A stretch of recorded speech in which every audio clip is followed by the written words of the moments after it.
Hi, everyone. This is Laura Womack from Never Too Late Cafe and the Bloom Where You're Planted podcast. And I have a special guest with me, and I'm going to ask him to introduce himself and tell us where he lives. Hi, everybody. I'm John Linn, and I'm a singer, songwriter, musician, teacher who lives in the nation's capital in Washington, D.C. Welcome, welcome. Thank you for coming on our show today. It's my pleasure. Thanks, Laura. We actually know each other from many, many years ago. And you're in D.C. now. So how long have you been there? We were chatting before, and I've lived in D.C. for 15 years, which is longer than I've lived anywhere else, which was a surprise to me. Didn't think I'd still be here. I can understand that too, and so you've lived other places. Where are you from originally?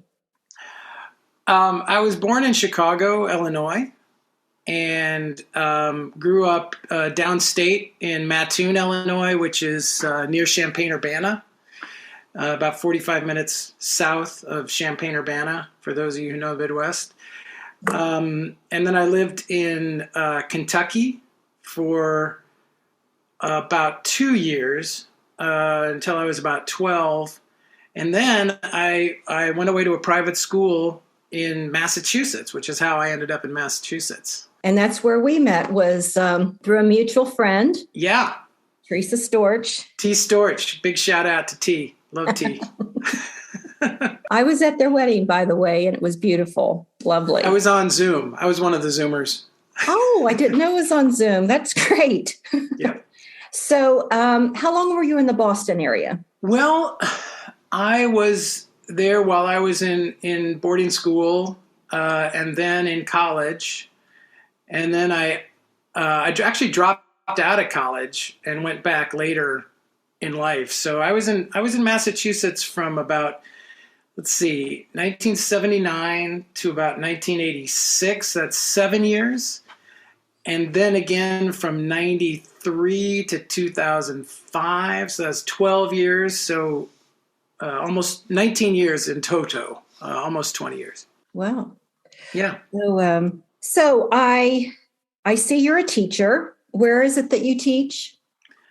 I teach private music lessons here in the district. I teach 2 days a week at Middle C Music, which is a retail shop that has a music school. And I teach privately 2 days a week. So I'm teaching about, I think I have like 25 or 30 students a week right now. It's sort of my day job, with my real mission being in writing, creating, and producing music. Oh, and producing. Excellent. Well, yeah. So just like by producing, I mean it loosely, like putting it out into the world, So what is it that you teach? I teach guitar, ukulele, performance development, and songwriting. Oh, songwriting. Mm-hmm. Interesting. And I know you are a songwriter and a performer as well. So can you explain a little bit more about that side of you? The songwriting side? Yes. Oh, my goodness. I always tell my friends, if you're a singer-songwriter, it's a good indication that your life didn't go exactly the way that you imagined it would. And so art and creativity kind of surprised me. I was always drawn to the creative arts as a child. I was involved in theater and drama and singing. I was in like church choirs, and my dad was a sort of amateur folk musician. He played the banjo. My mom played the piano. We used to sing a lot around the house. So I sort of grew up in a musical family. I grew up singing in the church, like a lot of us musicians do. So that was always really a big part of my life. But then I had this idea that would just be a part of my life, and that, I had the usual family and social expectations of certain kind of professional life that I was quote unquote supposed to have. I was a bio major in college. I was going to go to med school. And that just did not pan out. Like, it just wouldn't work. I tried super hard to make that work, and it just about drove me into the ground. sort of, I started writing songs after my mother passed away when I was over 30 when I started writing. I was probably 32, 33 years old when I started writing songs. And so I've been writing for over 20 years now, I guess, since I'm in my 50s now. And I just found it just inhabited more and more of my life. And it was always kind of what was right in front of me. And eventually, really through community and making contacts in the art world and taking little risks a little bit at a time, and then also like sabotaging myself and kind of taking, 2 steps forward, 1 step back kind of thing. Eventually it just became pretty much my whole life now, what I do. That's really been wonderful for me to kind of bloom in midlife, and find a way in life that really makes sense to me now. And now I understand why I had all that trouble with wanting to go to med school, because that's not the path that I'm supposed to be on. So here I am. And performing. Can you explain a little bit about your performing side of you? It's funny. I have a couple shows coming up here for the holidays. I'm doing some of that holiday repertoire that break out every year. And it's funny. I'm kind of nervous about it. And I think that there's a certain amount of anxiety for me that always goes with performance. And I feel like music, one of my sort of core beliefs about music is that it's meant to be shared. And I took up writing because I had something to express that I really couldn't do any other way. Like, art is sort of a way for me to express things that I can't express in other ways, or that are difficult for me to express in other ways. And so I kind of feel like by sharing that, those personal things, that it gives other people also a chance to experience maybe some of the things in their lives that resonate with what I'm writing about. And really, that's kind of my mission in performance, is to allow myself and others to have kind of an authentic experience of themselves, if that's possible, to kind of allow myself and others to feel, feel something that feels authentic and real. Very interesting. I love to hear the sort of like behind the scenes, or what goes through someone's mind and what drives them to where they feel like they should go. You have a band. I saw on your webpage you have a band. I do. After the Flood?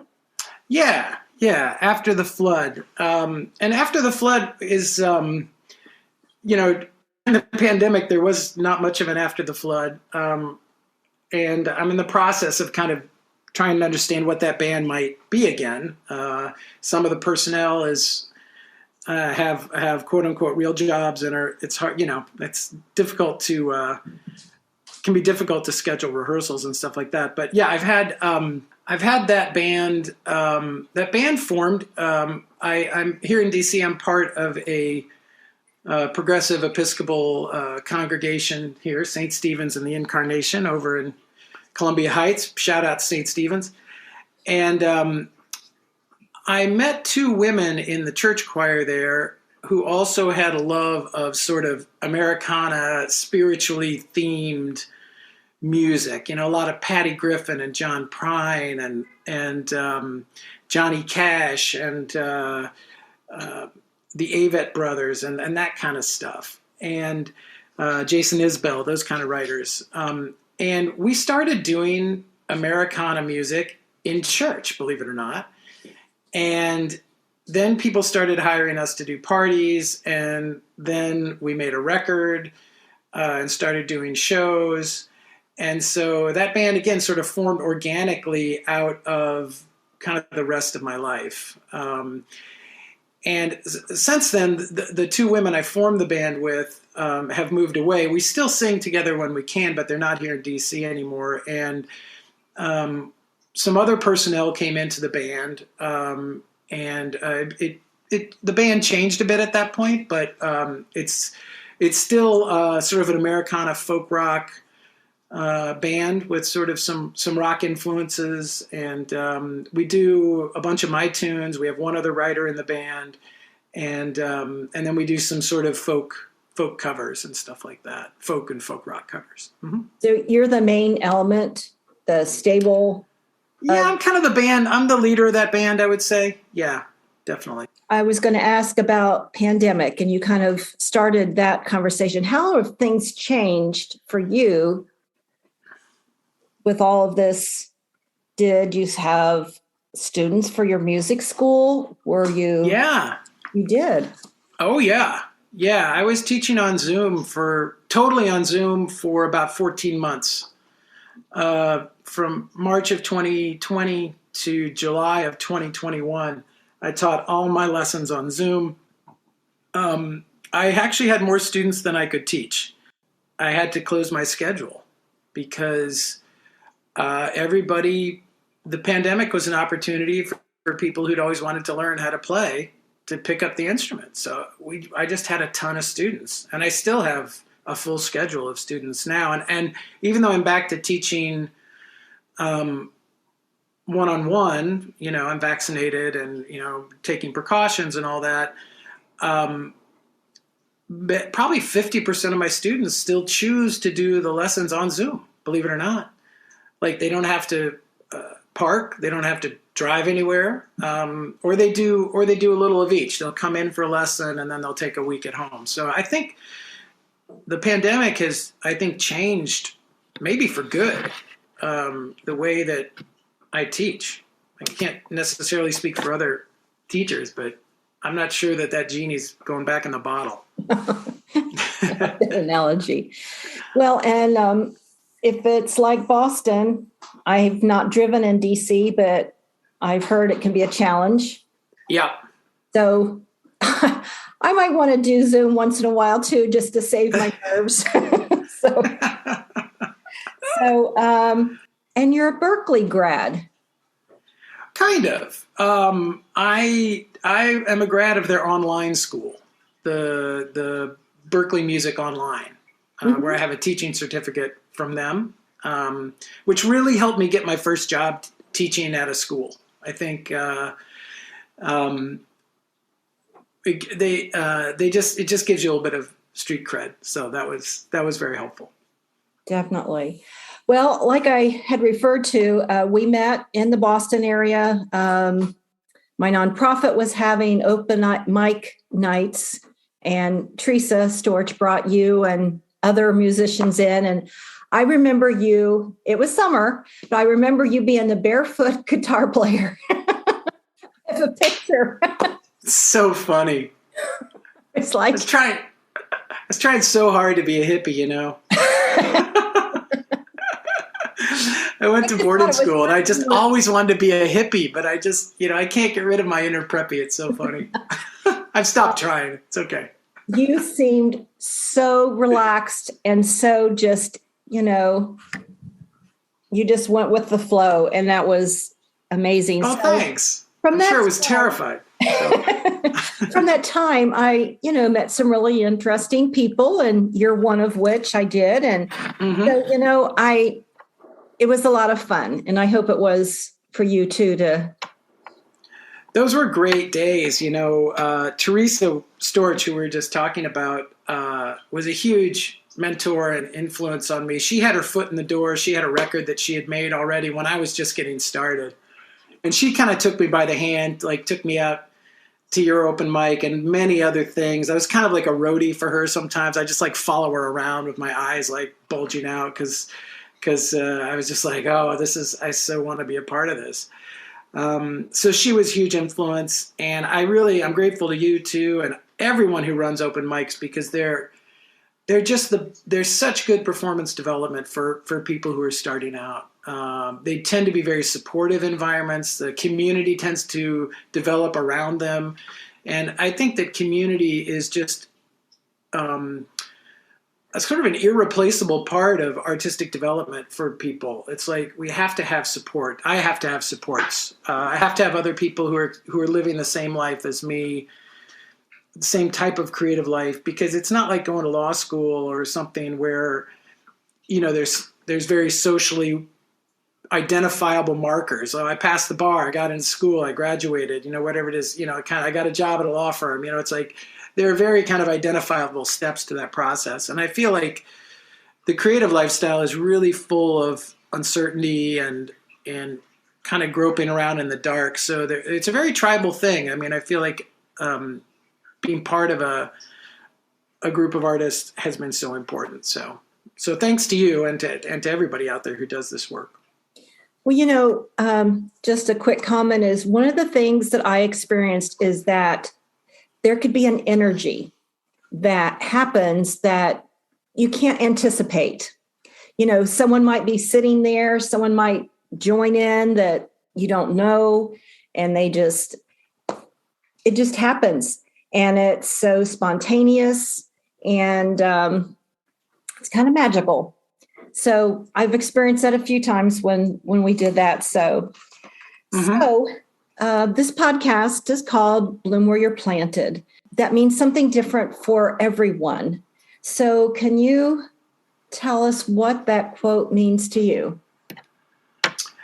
Yeah, I thought about this a little bit. I think it's such a wonderful prompt for discussion, Laura, because there's so much there. It's already an analogy to plants that grow.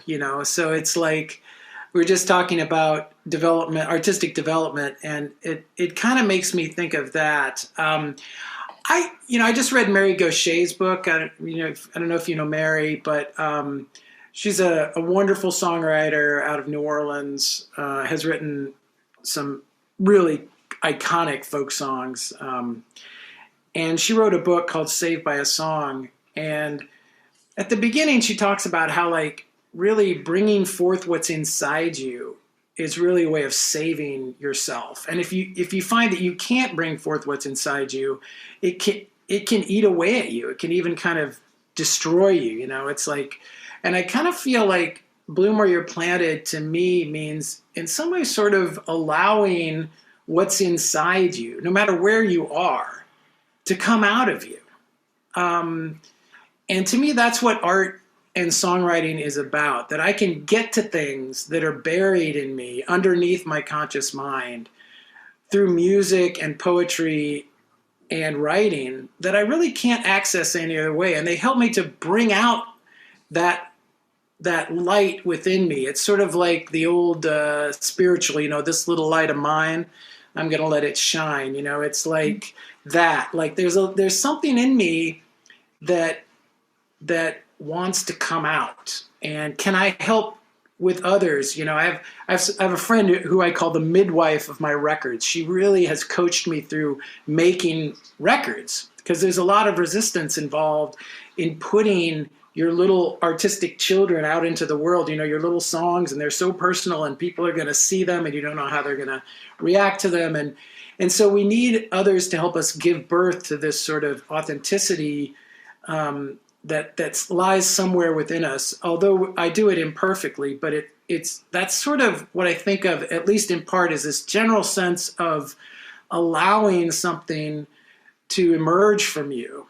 And in terms of where you're planted, that's the other side of it. It's like, in some ways, it doesn't matter where. And I also think there are places for me that suit me better than others. It's like I can choose where I want to plant myself. I do have some choice in that. And no place is perfect. No relationships are perfect. No collaborators are perfect. No song is perfect. So it's partly for me about letting that imperfection emerge without getting distracted by, oh, if only I were there, or if only I had this. I was talking to my wife about this morning, and it's kind of like yoga, where there's this tension between letting go in your life or letting go in my artistic life, but also effort. Like I have to do work. I have to put one foot in front of the other. I have to show up for my writing. I have to see if I can book gigs. I have to solicit students. That's putting one foot in front of the other. But at the same time, there's an element of letting go, of uncertainty, of stepping into the unknown. And these things are always in tension. So I kind of feel like wherever I am, those are going to be aspects of my life. Like that tension between doing and not doing, between trusting the universe and doing my own footwork. And I'm always kind of missing the mark there, like doing too much work or not enough, trusting too much, trusting not enough, so it's a moving target. And I feel like being in community with others is really a great way to kind of keep perspective on all of it. So, I live in Washington, D.C. It's not Nashville, it's not Austin, it's not Boston, it's not New York. But Bloom Where You're Planted, it's like we can do our own thing here. DC's got its own thing. We have a vibrant artistic community. We have our own styles of music here. We have our own emphasis. We have our own culture. And I can be the musician I am here. Doesn't mean I wouldn't want to go to New York or Nashville, but it's okay. My life seems to be here right now, and that's okay. That's a lot. I just threw a lot at you, Laura. Sorry. Totally fine. So I'm just going to say, read something from your webpage, and it's kind of at the bottom of your description. It says, often drawing on spiritual themes, John uses vivid imagery in carefully crafted lyrics to paint the pictures of the ordinary lives of people you see. Are you your own wordsmith for your website description? Yeah, I wrote that. I'm still writing my own copy at this point. Yeah. Haven't hit the big time yet. Well, it's a wonderful flow of words. So, well, thank you. Well, so what's next for John Linn and John Linn Music and After the Flood? What's next? Well, yeah, I'm currently in pre-production for a new record, which has a working title of Sinners and Saints. I said I tend to write a lot of spiritually themed stuff, and but also dealing with sort of the grittier feelings, and sort of in midlife, I've taken to dealing with my own feelings that are darker, grief and anger and things like that. So I've kind of my writing's been expanding a bit, and so the working title sort of reflects that. And that'll be a John Linn album. That's not an After the Flood record. And I have a couple holiday shows coming up here. You can check my website if you're in the DC area, www.johnlinnmusic.com.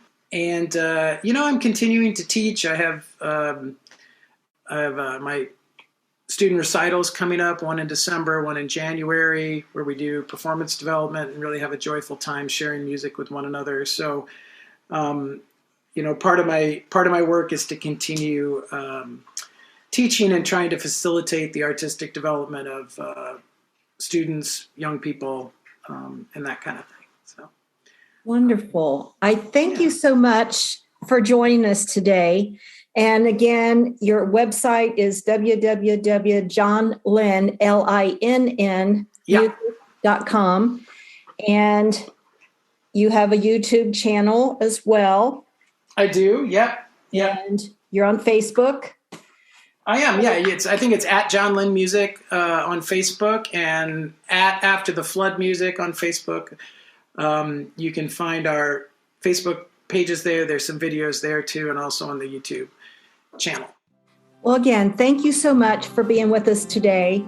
I'm signing off. This is Laura Womack of Never Too Late Cafe with the Bloom Where You're Planted podcast. Thank you, Laura. It was an absolute pleasure. Really enjoyed it. Bye now. Okay, bye.